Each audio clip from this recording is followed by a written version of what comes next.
Bonjour à tous et à toutes, merci à nouveau de nous rejoindre pour cette nouvelle édition résumée de l'actualité des vins en vrac pour le mois de mai, réalisée par la société Ciati. Donc commençons tout d'abord par rappeler l'annonce de l'OIV, la dernière publication concernant la consommation qui vient après celle de la production et qui estime donc la nouvelle consommation 2023 à 221 millions d'hectos, soit le niveau le plus bas depuis 1996. Donc les gains réalisés dans les précédentes années avec un pic mondial en 2007 se sont finalement complètement depuis annulés, bien que finalement la population mondiale ait augmenté de 1,5 milliard d'individus dans le même temps.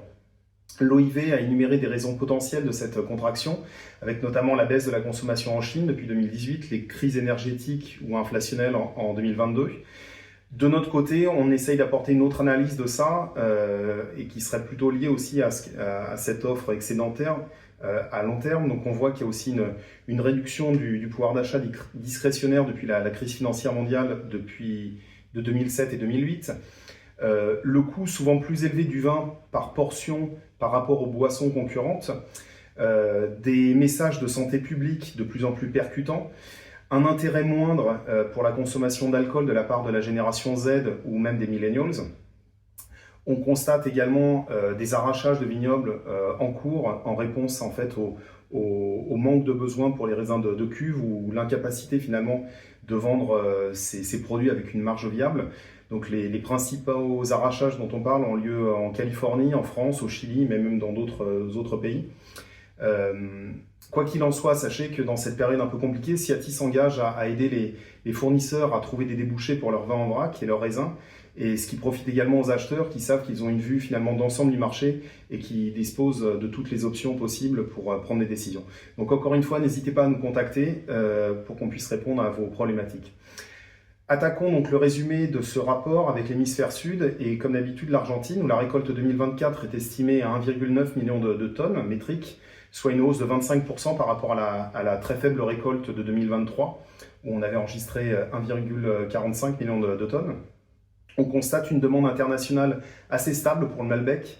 Le Malbec standard est maintenant entre 0,70 et 0,75 dollars le litre contre 1,10 ou 1,30 au mois de décembre. On note une stabilité des demandes européennes de vin blanc générique, quelques contrats, mais pas significatifs. Les causes à tout ça, elles sont douanières et le transport qui finalement minimise l'intérêt des options argentines sur le sol européen. La demande internationale reste stable en fait pour les mous concentrés. Les prix à l'exportation devraient diminuer en cas de dévaluation majeure du peso, qui est prévu pour le milieu de l'année. Du niveau actuel de 900 pesos argentins contre 1 dollar, on devrait passer à 1000.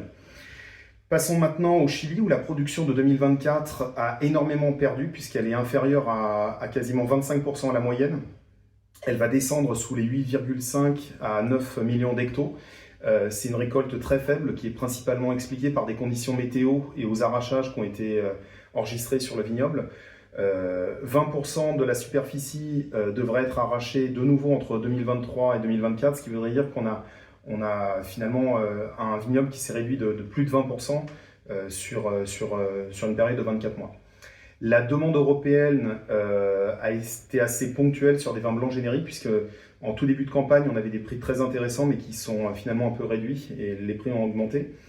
On note aussi des meilleures exportations en vrac et en bouteille. Les dernières stats sur le premier trimestre, donc de janvier à mars 2024, par rapport à la même période, enregistrent une progression de 9,6%.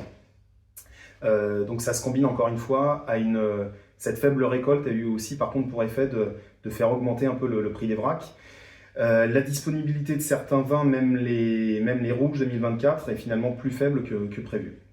Passons à l'Afrique du Sud où la récolte 2024 est estimée à 1 million de tonnes, plus ou moins, ce qui est la plus petite depuis 22 ans. La disponibilité est limitée en 2024 sur Pinot Grigio, Chenin Blanc, Colombard et les rosés de cépage. Elle est moyenne sur les Sauvignons et les Chardonnays en 2024 et par contre elle est assez forte sur les rouges génériques et de cépage pour le millésime passé et celui actuel. Les prix des vins blancs secs des blancs et des rouges génériques ne sont pas compétitifs à l'échelle mondiale, car la demande intérieure reste très forte. En Australie, la suppression des droits de douane chinois de plus de 218% sur les vins australiens a stimulé la demande en fait, de génériques rouges d'entrée de gamme, de Shiraz, mais également de Cabernet et de tous les vins à forte teneur en alcool, donc tous les vins ce qu'on appelle médecins, très colorés également. Le prix de ces vins rouges en général a bien augmenté face à cette nouvelle demande. La nouveauté, c'est que les Chinois aussi font des demandes plus exclusivement en blanc, mais également sur des cépages, plus exclusivement pardon, en rouge, mais sur des blancs. Le muscat, le chardonnay, des sauvignons blancs, ou même des riesling pour élargir un peu leur portefeuille. En raison de la demande chinoise, on note déjà certains domaines viticoles qui ont des réservations complètes en fait, sur certains vins depuis la Chine. La Nouvelle-Zélande connaît une récolte 2024 en baisse de 20 à 25% par rapport à 2023, en raison en fait, d'un printemps frais. Ce qui va se traduire finalement sur des prix du Sauvignon blanc qui remonteront pour se situer dans une fourchette des 4 $ néo-zélandais FOB le litre, alors que le 2023, pour rappel, fluctue entre 2,75 et 3,25, toujours en baisse finalement par rapport même au mois de février où on notait une gamme de prix qui était entre 3,40 et 3,95. Donc on voit vraiment l'effet production par rapport, l'effet stock par rapport à la nouvelle récolte. Donc la disponibilité sur les 2023 reste encore présente. On va partir en hémisphère nord, en Californie, où le marché du vin en vrac reste assez morose sur fond de déstockage continu chez les détaillants américains. Les stocks sont importants.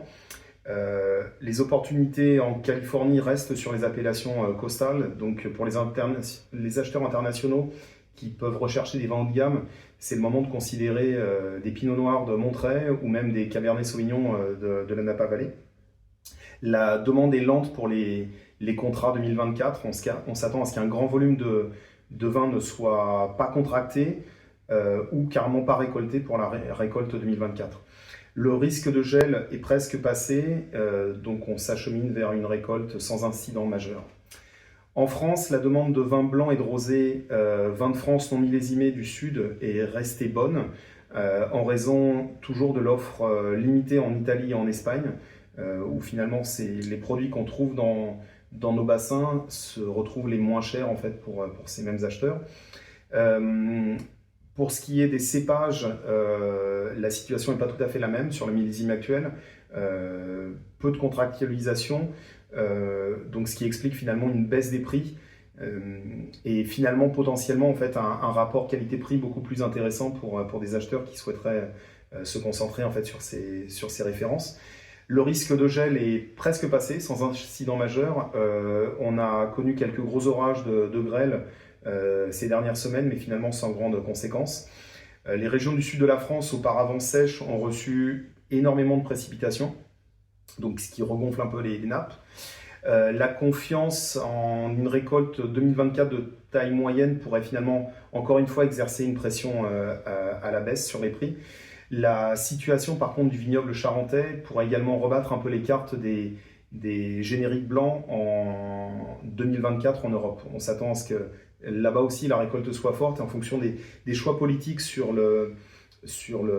l'issue de cette production, on pourrait avoir un vignoble qui reviendrait en fait comme un opérateur fort en fait, sur le marché des vins génériques. En Italie, la demande des vins blancs reste bonne, les disponibilités sont limitées. Les mises en bouteille de Prosecco ont augmenté de 18% par rapport à l'année précédente. Sur le Pinot Grigio DOC, plus de 22%. Le reste du marché du vrac, par contre, est plutôt calme. Les stocks nationaux sont inférieurs d'environ 8 à 9 millions d'hectos par rapport à la même période de l'année dernière. On a connu quelques dégâts de gel dans le Soave et donc la zone Veneto et des problèmes de sécheresse dans les régions méridionales et en Sicile. Peu ou pas de problèmes dans le reste des vignobles, finalement la situation reste stable. En Espagne, les prix des vins blancs et des rosés ont légèrement baissé, ou on va dire plutôt stagné, puisqu'ils restent très très hauts par rapport au sommet qu'ils continuent de connaître. L'accent est mis par contre par les producteurs sur le respect des chargements des vins contractualisés. La légère fluctuation des prix à la baisse peut s'expliquer aussi par quelques contrats Nouveau Monde qui ont été enregistrés par des opérateurs, notamment du Chili.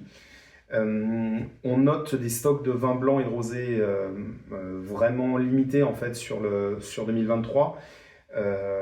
La demande par contre pour les rouges, elle est très faible et les prix pour le coup sont légèrement à la baisse et restent compétitives. La demande pour les mous mutés a diminué en raison des prix élevés. Pas côté météo, pas ou peu de problèmes majeurs de gel et finalement de bonnes précipitations sur le printemps. La confiance des producteurs en une récolte 2024 de taille moyenne pourrait également, elle aussi, exercer une pression à la baisse sur les prix. Voilà, j'ai essayé d'être un peu plus complet que les fois précédentes puisque l'actualité s'y prêtait. Je vous remercie encore pour votre attention, les messages sympathiques sur les différents salons quand on se rencontre. Je remercie Vincéo pour sa large diffusion. Je vous dis au mois prochain en espérant que l'actualité continue un peu de s'améliorer. Bonne journée, à très bientôt. Au revoir.